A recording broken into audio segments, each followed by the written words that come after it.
बा कि करने से होगा। तो कोई भी शास्त्र, कोई भी सदग्रंथ, किसी भी महापुरुष के विचार हमारे जीवन को कब प्रकाशित करते हैं, आलोकित करते हैं, जब उस महापुरुष के विचार हमारे अंदर प्रकट हो जाते हैं।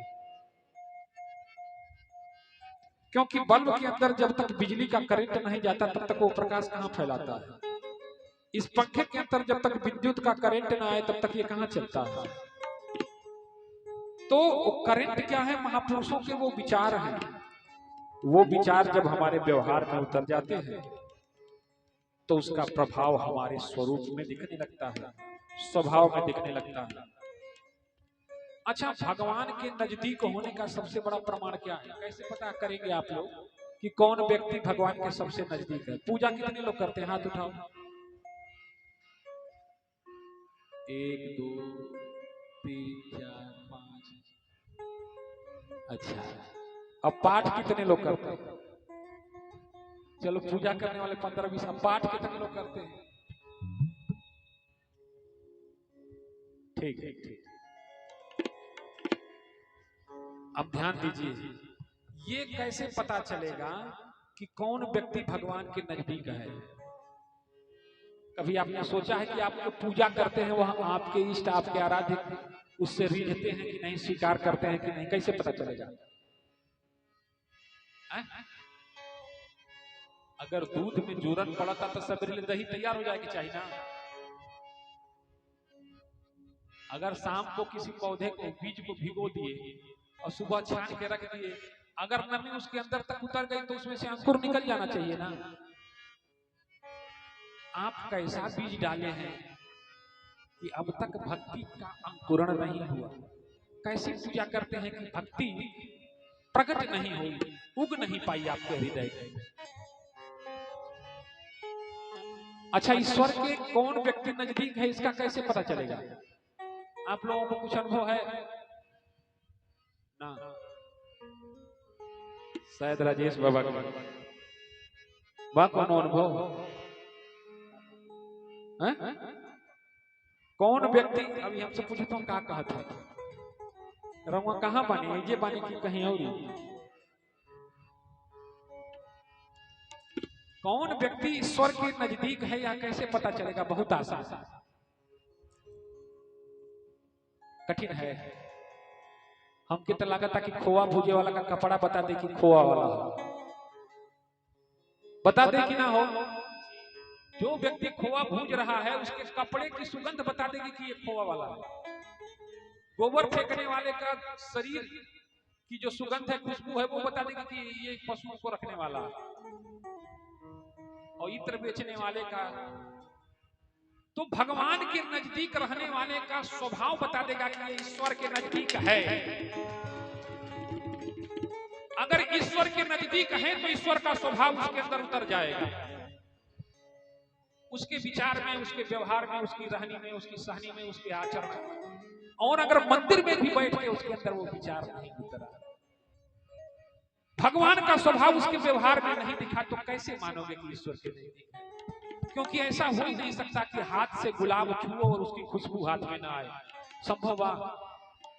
अगर गुलाब छुआई तो अथवा गम की ना, बेल छुआई तो गम की ना, तो ईश्वर छुआ जाए, ईश्वर स्पर्श कर जाए, बिजली छू जाए, झटका ना लगे, संभव है? दुनिया में किसी को बिजली छू जाए और करंट ना लगे, ऐसा हो सकता है क्या? तो जो ईश्वर का हो जाए, उसके अंदर ईश्वरी स्वभाव ना उतरे, क्या ये संभव है? संभव है? It is impossible. यह संभव है। अगर ईश्वर के नजदीक होगे तो ईश्वरी स्वभाव उतर ही जाएगा, फिर आप में ही परमात्मा का दर्शन लोगों को होने लगेगा। आपके स्वरूप में, आपके स्वभाव में, आपके गुण में, आपके धर्म में, आपकी रहनी में, आपकी सहनी में, माने अंग अंग प्रत्यंग में परमात्मा का दर्शन होने लगेगा। पर कब? कब? जब छू जाए, जब आप ईश्वर के हो गए, नजदीक रहने से नहीं, छू जाए। तो ठीक इस तरह से छुआ है। किसने छुआ है? भारत जी ने छुआ। एक चित्रकूट में है, दूसरा अयोध्या में। किसने छुआ है? गोपियों ने छुआ है। एक मथुरा में है, एक गोकुल में है। पर एक क्षण का भी वियोग नहीं महसूस हो रहा। उधर कृष्ण कह रहे हैं, ऊधो मोहि ब्रज बिसरत नाहि, ऊधो मोहि ब्रज बिसरत नाहि, ऊधो मोहि ब्रज बिसरत नाहि, ऊधो मोहि ब्रज बिसरत नाहि, मोहि ब्रज बिसरत नाहि, हाँ मोहि ब्रज बिसरत नाहि, मोहि ब्रज बिसरत नाहि, ऊधो मोहि ब्रज बिसरत नाहि, ऊधो मोहि ब्रज बिसरत नाहि,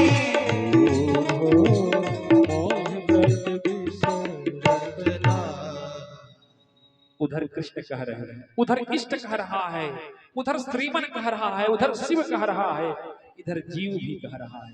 उधर श्रीमन जप कर रहा है किसका? मन का। उधर शिव जी जप कर रहा है जीव का। उधर परमात्मा जप कर रहा है आत्मा का। इधर आत्मा जप कर रही है परमात्मा का। मन जप कर रहा है श्रीमन का और जीव जप कर रहा है शिव का। ऊधो मन न भये दस बीस, ऊधो मन न भये दस बीस, ऊधो मन न भये दस बीस, ऊधो मन न भये दस बीस, ऊधो मन न भये दस बीस, ऊधो मन न भये दस बीस, ऊधो मन न भये दस बीस, ऊधो मन न भये दस बीस। बल्कि गोपियां ने तो भेद भी खोल दिया है। मतलब जीव और शिव जब एक मन हो जाए, आत्मा और परमात्मा जब एक मन हो जाए, मन और श्रीमन जब एक मन हो जाए, एक हु तो सो कयो श्याम सन,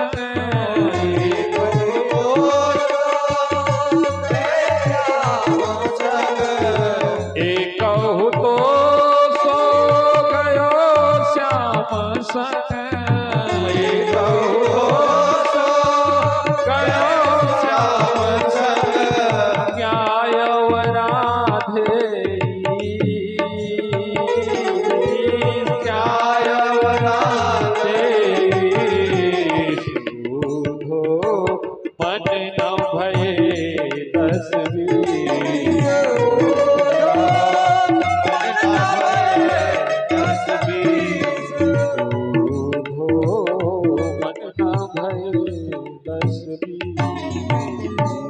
इधर भरत जी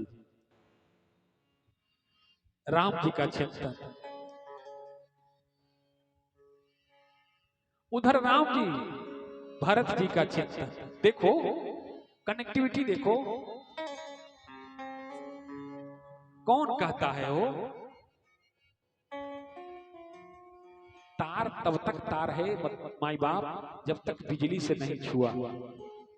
बिजली से छू गया ना माई बाप तो तार तार नहीं रहता, क्या हो जाता है? बिजली हो जाता है। शिव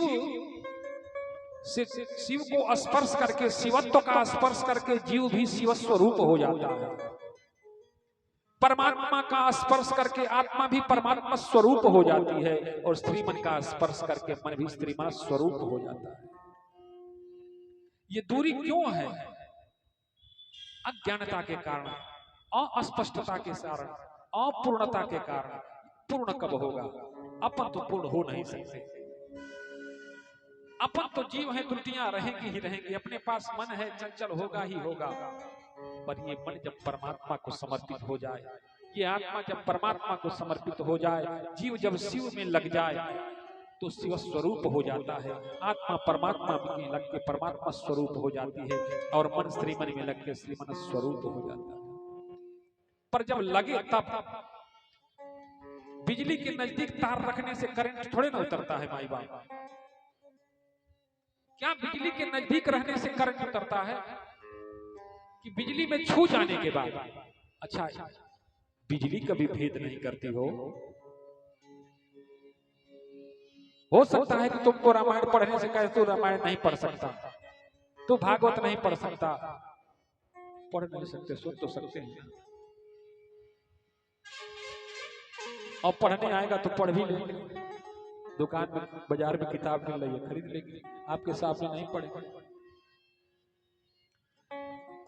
बिजली कभी भी ये नहीं देखती कि जो वायर है वो 5 रुपया मीटर है या 500 मीटर है। देखती है? बताओ आप लोग, क्या 5 रुपया मीटर का जो तार होता है उसमें करंट नहीं आता? आता है। और जो 500 रुपया मीटर है उसमें भी आता है। उसमें भी आता है। मतलब बिजली किसी में भेद नहीं करती।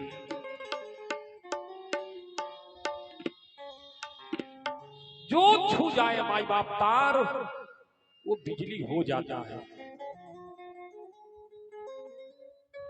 तो जीव का चित्त जिस समय शिव को छूता है, शिव के विचारों को छूता है, शिव का व्यवहार, शिव का स्वभाव उसके अंदर उतरने लगता है। आत्मा के अंदर जिस समय परमात्मा का चिंतन होता है, उसके अंदर तुरंत वो परमात्मा का रेज उतरने लगता है। और मन के अंदर जिस क्षण श्रीमन का स्वरूप, स्वभाव उतर जाता है व्यवहार में हमारे, उस क्षण हमारे शरीर के अंदर, हमारे अंदर ही श्रीमन का दर्शन होने लगता है। जैसे तार के अंदर बिजली। आप भी बिजली बन सकते हो। अब जैसे मान लीजिए, किसको किसको बिजली बनना है? कौन कौन बिजली बनना चाहता है?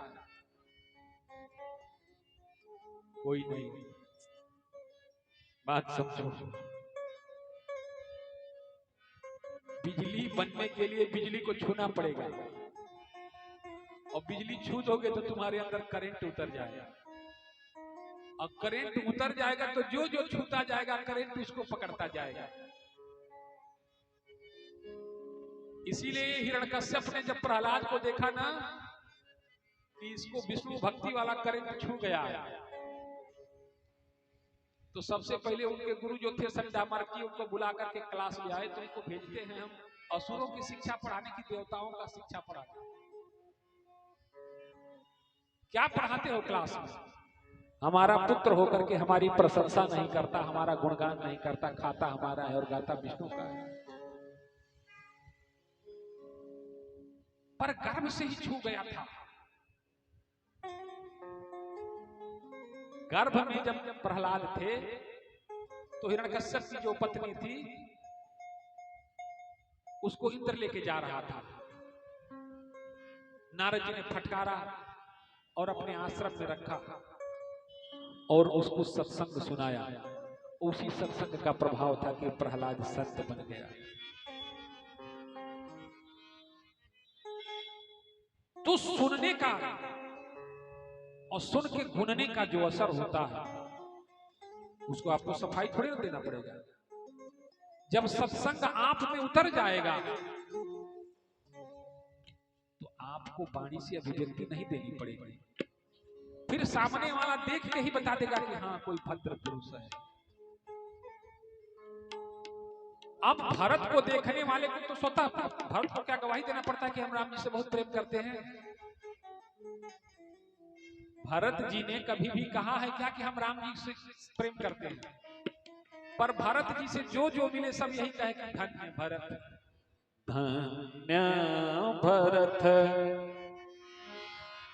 तुम सब विधि साधु, धन्य भरत, तुम सब विधि साधु, धन्य भरत, तुम सब विधि विधि साधो सब विधि साधु भरत तुम सब विधि साधु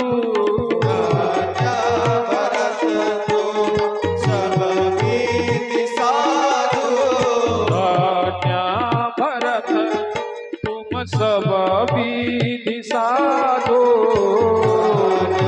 भरत तुम सब विधि साधु राम चरण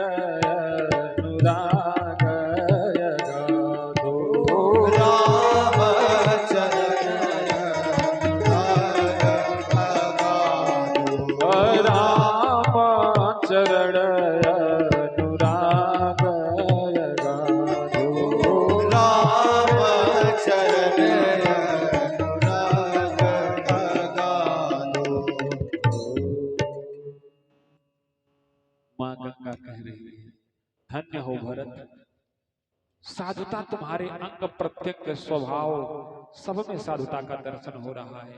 और राम के प्रेम के तो तुम समुद्र हो, जैसे सागर में कितना जल है इसको कोई नहीं माप सकता, सो वैसे भारत का हृदय भी समुद्र के समान विशाल है और उसमें राम प्रेम का निर्झर जल जब कभी कभी उफान आता है ना माई बाप।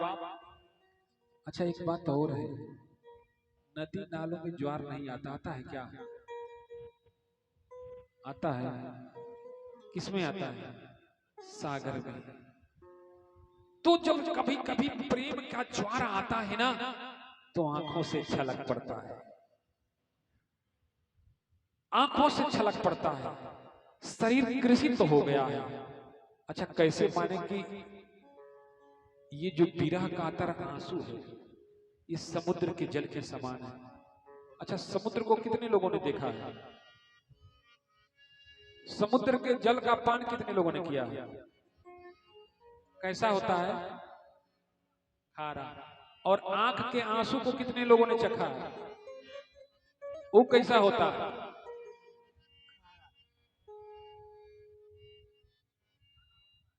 ये बात, पर कभी कभी भिक्स लगा के पानी निकालिएगा आंख से, उसको चेक करिएगा, वो खारा नहीं होगा। कभी लगा के देखिएगा या धुएं के नजदीक बैठ जाइएगा और धुआं लगे आंख से जब पानी गिरेगा उसको चख के देखिएगा, वो खारा नहीं होगा। जब विरह कातर हो के दुख से आर्त के कारण जो आंसू निकलता है उसी में खारापन आता है। तो भारत का हृदय समुद्र के समान है और राम प्रेम का ज्वार जब उठता है ना तो पलकों के कपाट बंद होने के बाद भी जल छलक जाता है। जानते हैं गंगा जी को कैसे पता चला कि भारत प्रेम के समुद्र हैं?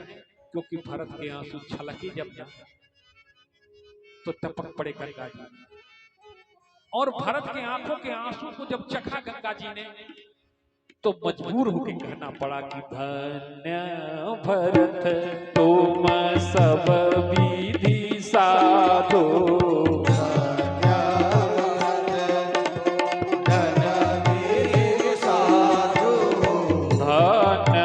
भरत तुम सब विधि साधो,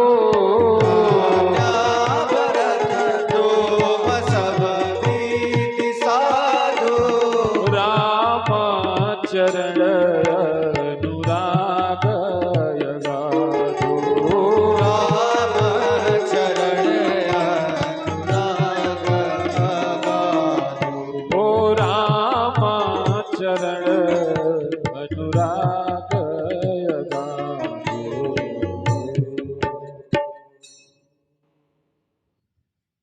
मां गंगा का आशीर्वाद मिला,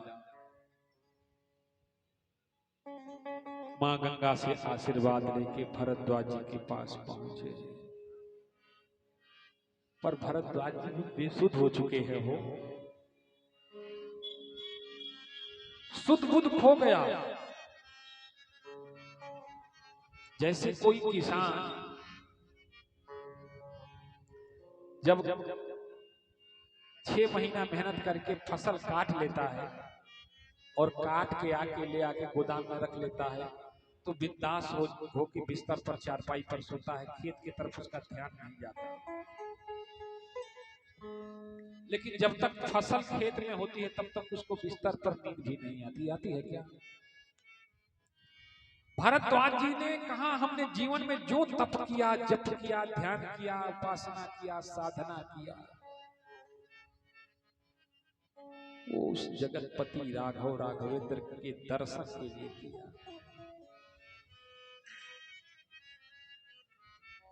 और रघुनाथ के दर्शन का जो फल है वह भरत का दर्शन है। और भरत का दर्शन पा करके मानो भारद्वाज जी के कई जन्मों की प्यास मिट गई है, केवट की दशा हो गई है भारद्वाज जी। मन ही मन परमात्मा से कह रहे हैं कि अब कछु नाथ न चाहिए मोहे,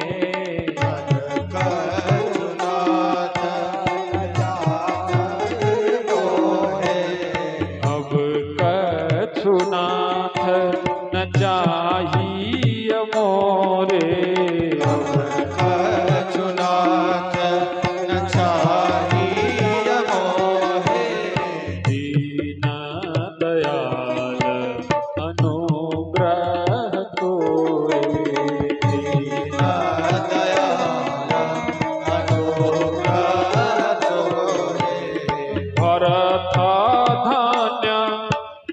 जसो जाग जयाऊ,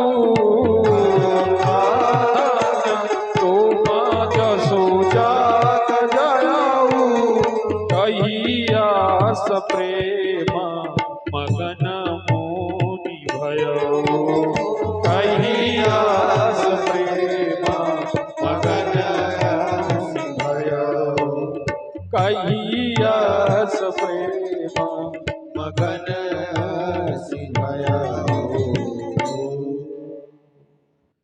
क्योंकि भगवान के स्वरूप का